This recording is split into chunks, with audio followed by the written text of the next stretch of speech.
We're fortunate to have Brandon Willis as today's presenter. He's actually the former administrator of RMA at the United States Department of Agriculture, where he oversaw the insurance programs for the agricultural sector, and he's come today to present on the new dairy revenue program. So that being said, I'm going to turn it over to Brandon and let him take it from here. Well, I appreciate the opportunity to be on here today, and hopefully I can explain this new program in a way that's pretty understandable. It's actually a fairly straightforward program. It's a program that I think will be very popular in the very near future once people learn to understand it and see how it works for them. So I'll just start with these slides. This next slide just kind of puts in a little perspective the three primary programs that USDA has is kind of a dairy safety net. The first two, the one we're talking about today, which is dairy revenue and livestock gross margin, those are insurance products sold through the private sector but overseen through the risk management agency. The last one is a margin protection program. The Farm Service Agency administers that program. Just to kind of look at the organizational chart at USDA, these are some of the agencies that people might be used to dealing with. Again, Farm Service Agency does margin protection, and RMA, an agency that a lot of people haven't heard of in the dairy sector, oversees all of USDA's insurance programs. The irony is, actually, if you look at the crop insurance program nationwide, it insures 90+% of the acres that we grow nowadays in a lot of our primary crops. This slide here is one that just kind of puts in perspective, if you participate in one program, whether you can participate in the others. And the nice thing is USDA, I think they took a somewhat flexible position on this. And I didn't know they would do this. The simple rule is this: if you're going to purchase one of the insurance products, you really need to pick and choose because you can't insure production for the same quarter under those two programs. So the top two programs, the bottom two, livestock gross margin and dairy revenue protection, you need to pick. Having said that, you can do dairy revenue protection and margin protection program at the same time. I assume the thought is that the margin protection program at the Farm Service Agency is protecting the margin, whereas dairy revenue is actually protecting kind of unexpected price declines. So that's good news. Those will be, I think, the two programs that most people participate in as we move forward. To appreciate where we are today, and it kind of snuck up, I think, on a lot of people, you have to understand just how many things actually happened for this program to become available and to become viable. When I was at USDA, when I oversaw the crop insurance programs, I guess it was called crop insurance because we didn't do a lot for livestock because Congress had a $20 million cap annually. You cannot run anything on any sort of a scale with a $20 million cap. So oftentimes I would talk to staff or members of Congress and tell them how big of an issue this was. Thankfully, late last year, they actually called me some staff on the Hill and asked me if I'd talk to some of my friends. I used to work on the Senate side and explain the benefits of this program, especially to some dairy producing states. It dragged on, and about February, though, Congress took this up as part of a larger budget bill, and they got rid of that cap.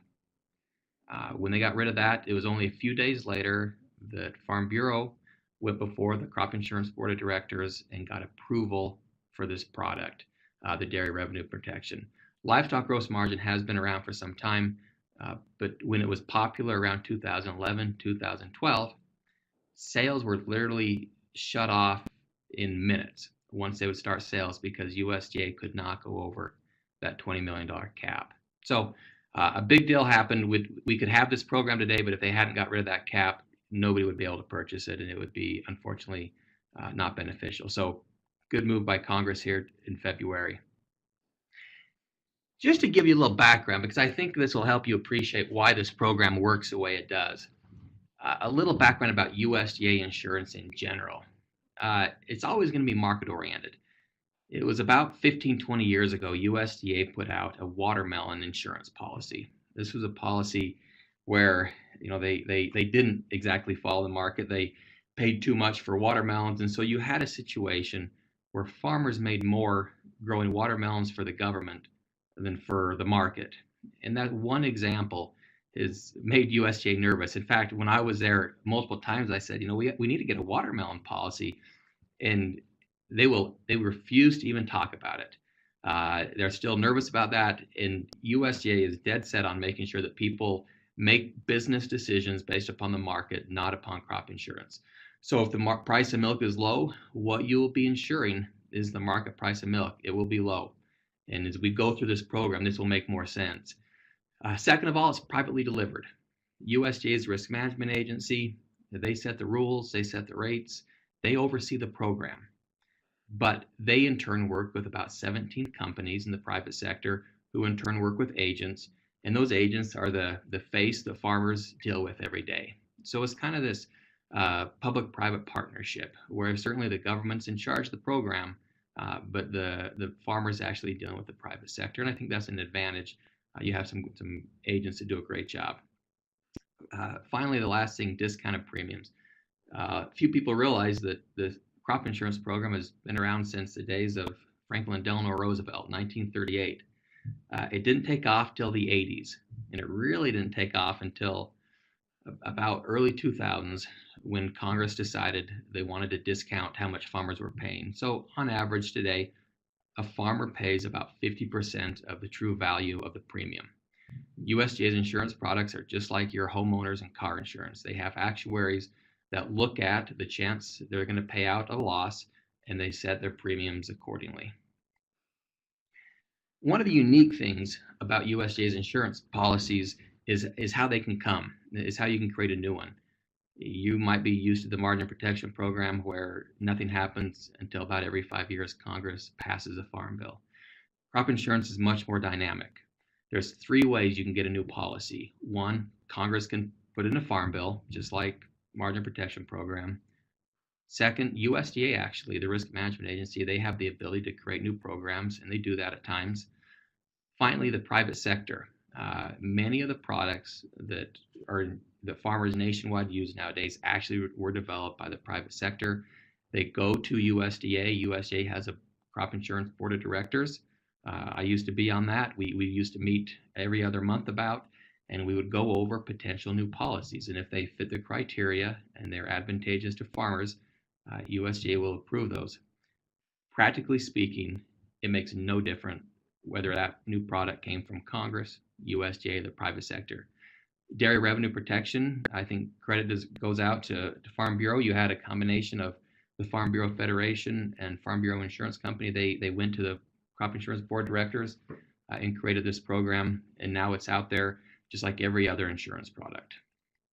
So how it works, dairy revenue allows dairy producers to insure against unexpected price declines.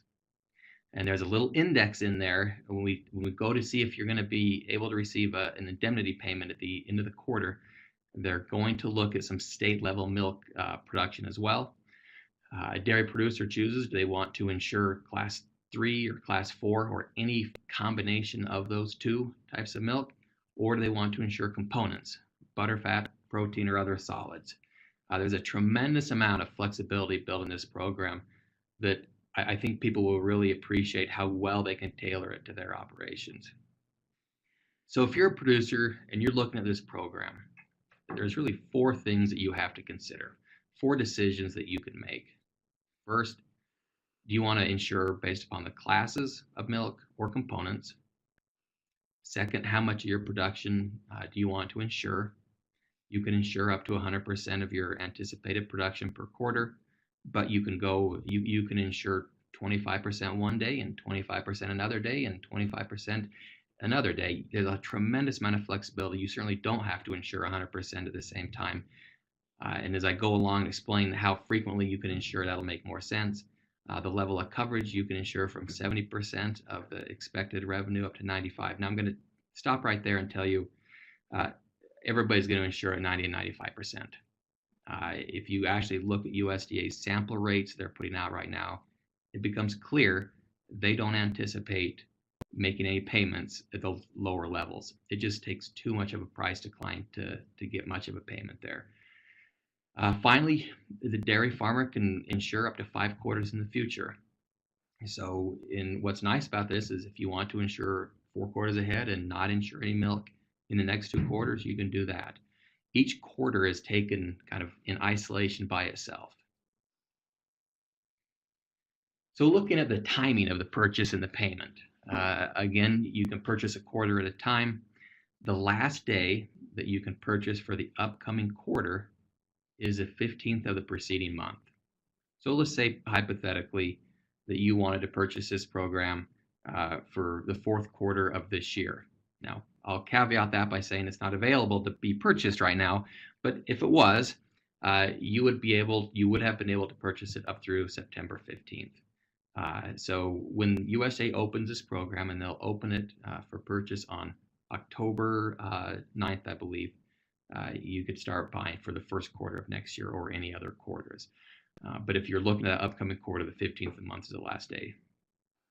Again, every quarter is taken independent of another. You can insure it how you want. One of the interesting things is when you purchase. The prices that they're using to set the revenue for the future months, future quarters, is CME.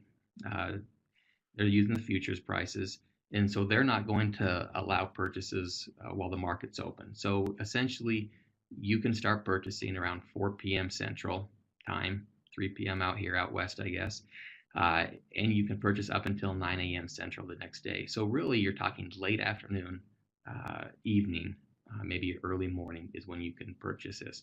But once 9 a.m. comes, the policy that was available to purchase will no longer be available to purchase, and you'll have to wait till about 4 o'clock that same day. Premiums due after the quarter ends. So how it actually works, and this is a kind of a fairly simple program actually.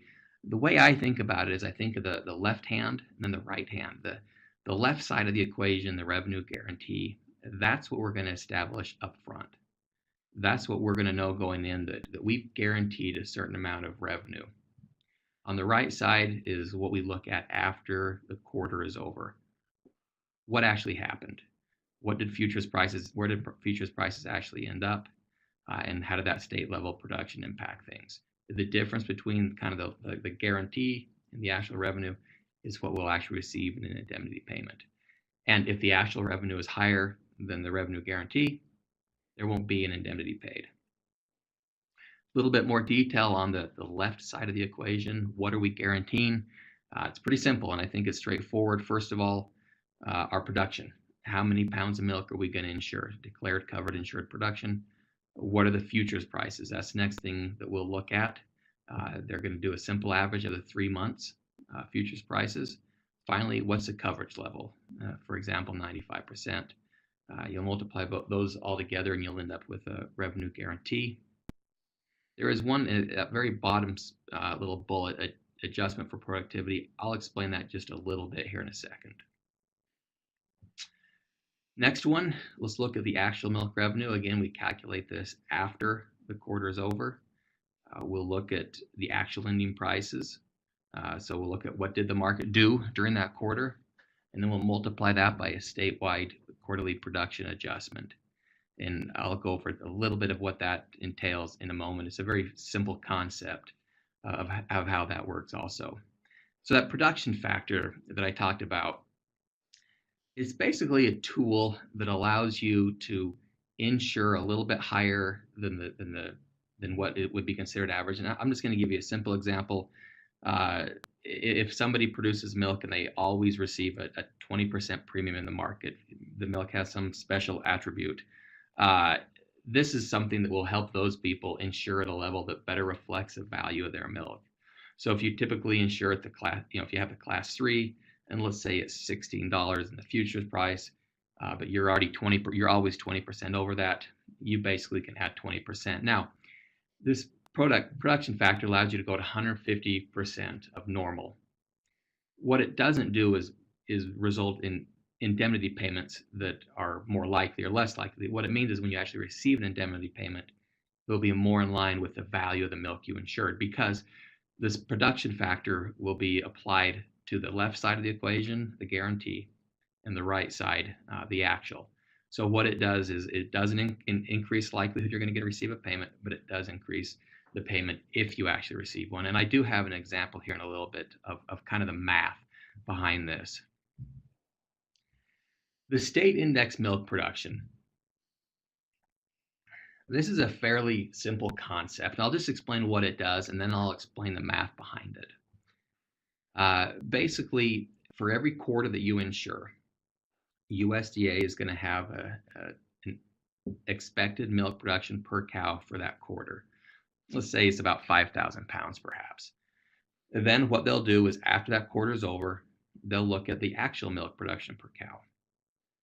And depending on how those come out, the payment you receive might be a little bit higher or might be a little lower. The calculation is actually pretty simple. It's the actual production, so what actually happened with the cows, divided by the expected. So under the example right there, you'll see USDA projected the production to be 5,000 pounds. It actually ended up at 5,100. So the factor is 1.02. That factor will be multiplied by the amount of milk that you decided to insure. And in the next slide, this will all make sense. But basically, it's a very simple rule.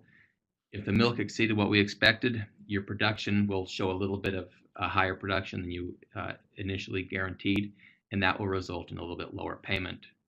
And the other, vice versa also applies. This is just I have a map on the next slide. It depends on where everybody's from, but USDA puts out that milk production per cow for the top 23 states of milk production. So if you're in a top 23 state, I'll just go, Arizona is the first example there. They have statewide, USDA has statewide information for them. So they will look at statewide, the statewide data when they determine Arizona's statewide production. If you go down to Arkansas, the next one down, they're a group, and I'm just going to fast forward to this slide right here.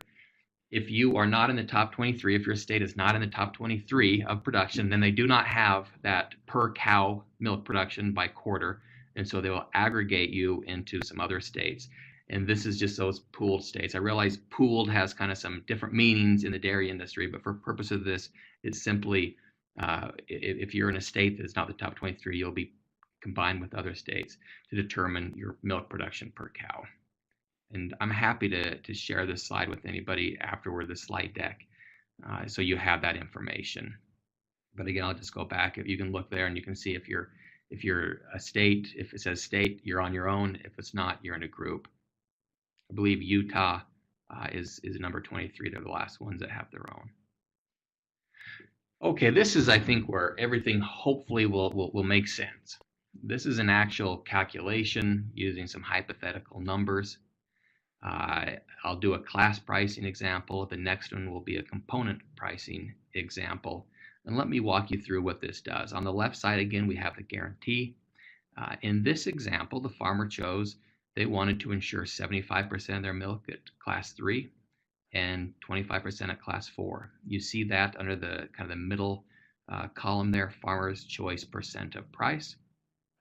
You just go to the left of that, quarterly average CME futures value. You'll see class 3, that quarter, the class 3 price, when you look at the 3 months of that quarter, average them together is $17. When you look at class 4, it's $16.25 futures price. So the calculated price is simply multiplying the farmer's choice percent by the class futures price, and they kind of just average those together. You end up with a $16.81. That's the price that you're guaranteeing. Go down the next line. This farmer's choice milk covered. This farmer chose to cover 4 million pounds of milk. We have the $16.81 price. Multiply those together. You end up with a total revenue guarantee of $672,500. This farmer chose to insure at 90%, and so the actual revenue that farmer guaranteed was $605,250. Now we wait till the quarter is over, and we go to the right side here, actual revenue calculations. Of course, every example you're going to see like this, they're going to have a drop in price, or you don't calculate any guarantee or any indemnity. But class 3 prices went from 17 to 445, pretty steep drop. Class 4 went from 1625 to 1381. The farmer's choice, that stays the same. We're going to use the same numbers as on the way out as we did on the way in. So you see they ended up with 1429 price there. The state index actual productions. Now, this is that math we talked about before. In this example, the state production would have been 98% of what they anticipated. The reason you know that is they started with 4,000, and to end up with 3.9 million pounds approximately, you can kind of back into that and figure out that production was less than they anticipated. So that farmers' production went down just a little bit because the statewide production was 98% of what they expected, and 3,920,000 is 98%. And in this case, going down like that, you'll see we're going to multiply that by the 1429, ends up with actual revenue of 560. So the fact that it went down from 4 million actually increased the difference between the guarantee and the revenue. You go to the very bottom there, indemnity calculations. It's very simple. It's a 605 minus a 560,000, and in this scenario, for that quarter, the producer would have been due a $45,000 indemnity. Let's go to the next one, and I probably won't go through all of the math here because the math is actually exactly the same as it was for the first one. But let me just kind of talk a little bit about the component pricing. This is one of the things that when I've talked to dairy producers all across the nation, those who component pricing is important to them think that this is one of the unique features of this program. There's a lot of excitement about this. And one thing I'll tell you is I've also heard that perhaps this cost us a little bit more, and perhaps it will cost a little bit more. But I wouldn't get nervous about that, because what that probably means in reality is that it has the potential to provide larger indemnities over time as well. So in this example, they're going to look at the futures prices here, and based upon the futures prices, they're going to come up with the butterfat price, the protein price, and then the producer gets to pick actually that farmer's choice percent of components. The farmer gets to choose based upon their historical production and their historical component percentages what they want to insure. And in this example, the farmer chose 4.8% butterfat, 4% protein. And just so you know, this policy allows you to go between 3.5 to 5%. I'm sorry, 3.5 pounds to 5 pounds of butterfat and 3 to 4 pounds of protein. And other than that, this calculation really works just like the last one did. You can see they did 4 million pounds. You can see the state index numbers didn't change at all. This is just a way that if somebody would like to insure based upon components, they have the ability to do that. A few things to take note of on this specific issue. First of all, when you look at the 4,000 pounds, I talked about you can insure up to 100% of your production. USDA is going to check if you're due an indemnity to make sure that you didn't overinsure yourself. So what they're going to do is make sure that you actually can prove that you have 85% of the amount of milk that you insured. Now, having said that, if you don't, they're not going to completely eliminate your payment. But what they're going to do is, I guess in a short way of saying it, you're going to end up paying a premium based upon the higher number, and your indemnity is going to be based upon a lower number. So there's no reason to exaggerate your production.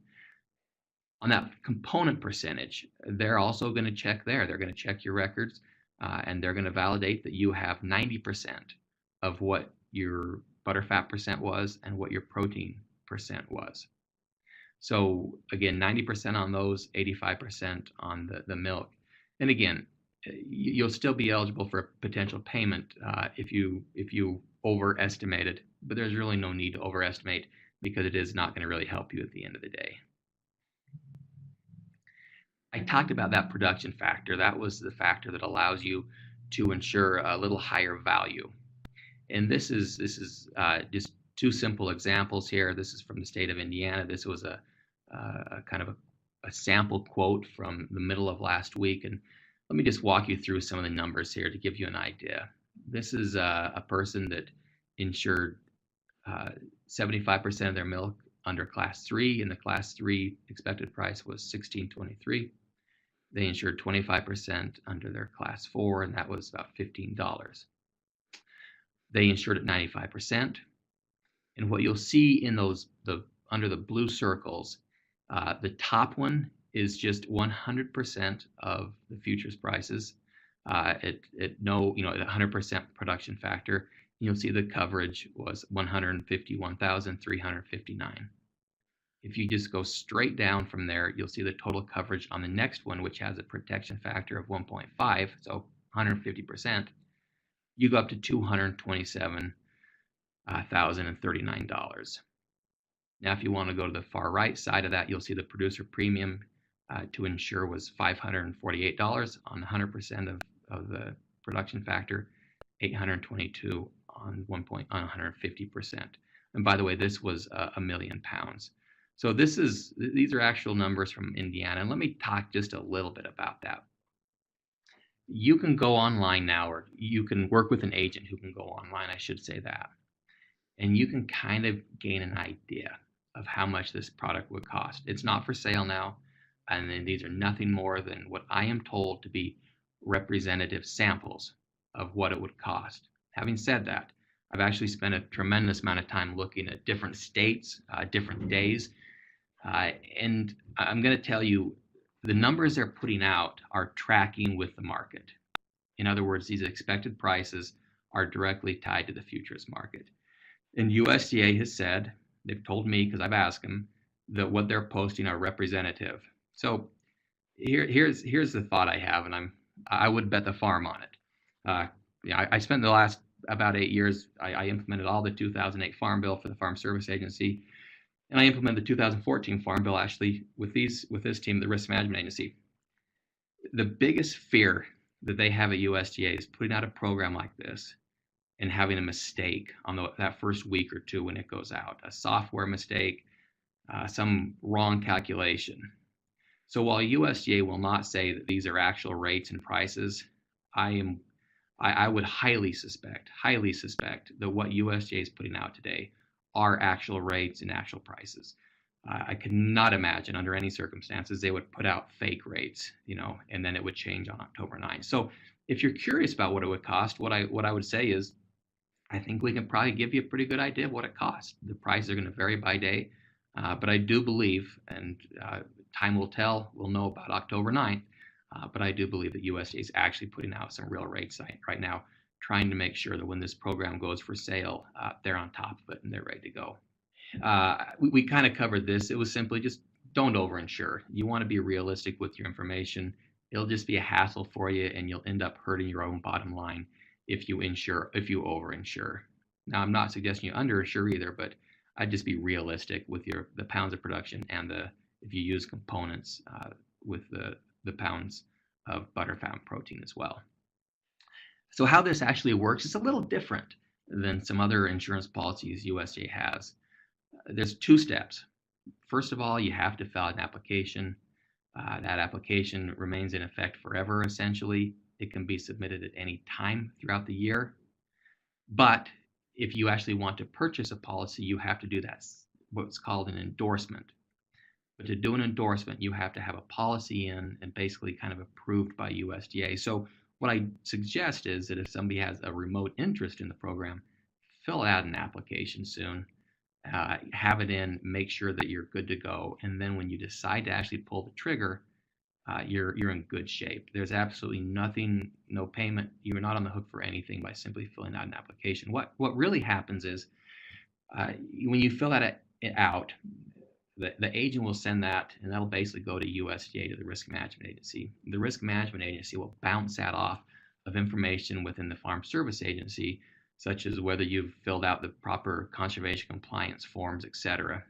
And they're just going to make sure that all systems in USDA have you and that you're good to go. One of the things that I would caution people about is once you sign an application with an agent, you are stuck with them for the rest of the crop year, and the crop year is till the end of June. So I would make sure when you find an agent, find one that you trust, find one that knows this program inside and out, because it's not as if you can just leave them immediately. It's kind of a unique thing, and I asked USDA why they did that, and I guess they had some pretty good discussions on that, but that's how they ended up. When you actually want to purchase, you fill out an endorsement. That's what you have to fill out. Basically, when you see the price you want, you fill that out, you work with an agent, and that locks you into coverage. And endorsements cannot be filled out till the 9th of October when things actually go for sale. This is a premium schedule they're going to apply to this program. 95% coverage. Basically, you're paying 44% of the true value of the premium. So I do suspect everybody's going to purchase at 90 and 95, and so you're looking at just less than half, or just about half price, what it should be. And the one thing I'd say, USDA, I realize a lot of people don't deal with USDA insurance every day, but that was my life for 4 years. And I'm going to tell you that the people setting these rates, the people working on these things have a tremendous history. It's not like flood insurance that they seem to always maybe not be so accurate on rates. USDA's insurance program over the last 25 years is extremely accurate at setting rates right where they should be in a way that's fair to farmers. Finally, just a few tips, and I'll close with this thought. And this is actually taking my 4 years at USDA, and when unique circumstances would happen, when unfortunate circumstances would happen, and they were rare, but when you did have a producer have a bad experience with the crop insurance program, sometimes I either got to call them or talk to their member of Congress and explain what happened. And so I kind of took those scenarios and I thought about what could have been done to prevent those. And I just came up with a few different things here, a few tips kind of for somebody who might be new to the program, but also for those people who are looking to have a good experience with dairy revenue. First of all, make sure you understand the program. These programs are good programs, but if you have expectations that are not realistic, you might have a bad experience. And make sure you have an agent who explains it well so there's no surprises. You certainly want to avoid any surprises. Second, plan for the long run. Whether it's USDA drought insurance or a program like this where you're following the futures price, going in and going out of a program is a pretty good way to make sure you miss out on the payments.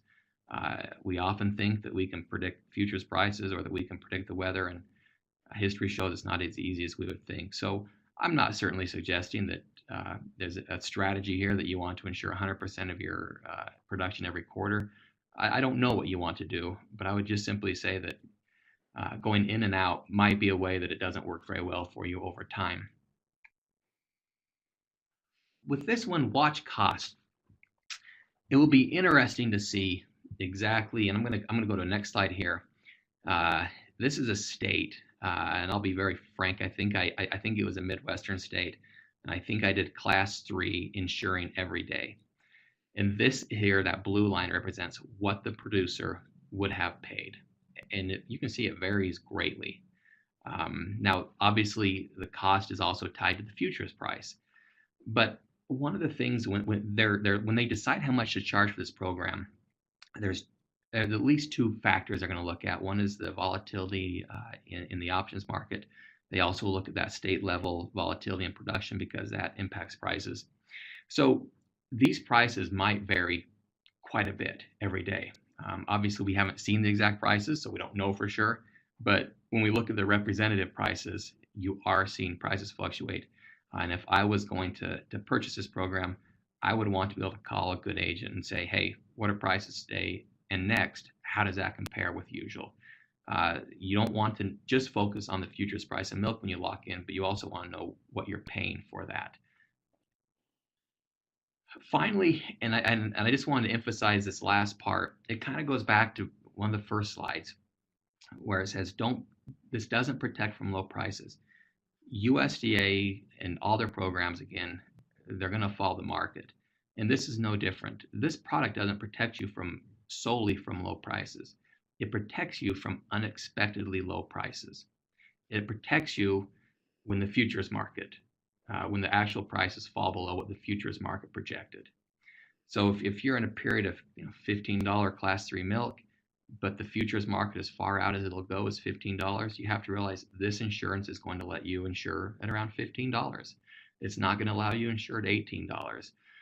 Certainly it pays you though, it helps with the cash flow. It helps you have some an ability to know what you're going to be making because you can kind of lock it in. But I just wanted to emphasize to people, it does follow the market, it does follow the futures prices, and when it pays is primarily when the futures prices drop. And you also have to consider the per cow production and how that will impact your payment. One thing I would say, if you are interested, if you would like to know, hey, how much does this cost, right today? If I was interested in looking at it, you have my email there, you have my phone number. I'd be happy to provide you any information you want. Again, I can't tell you that today's prices will be the same prices we see October 9th, but I have a reason to believe they'll be very close. And I'd be happy to answer any other questions, whether it's now or later. Kelly asked, does FSA have a list of agents? The best place to go for a list of agents is just Google RMA, that's Risk Management Agency, Agent Locator. There's a tool there that has all the agents. Now, what you'll find is a list of agents, and only a handful of those probably have invested the time into this program that can actually answer your questions how you would like them to answer them. So that's going to give you a list of all USDA crop insurance agents. There's actually a little button, I believe, you can hit there, and it'll let you focus just on those that sell livestock policies. But even of those group, there's going to be a subset that does this dairy program. So the short answer is FSA may or may not have a list. If I wanted the list, I'd go to the website, RMA Agent Locator. I'd like to thank everyone for attending today's webinar, and I'd like to thank Brandon for presenting on it. And this is going to be a great resource going forward, because I'm sure there's going to be a lot of questions coming up between now and the end of the year on this this new product. So, Brandon, thank you very much for your time.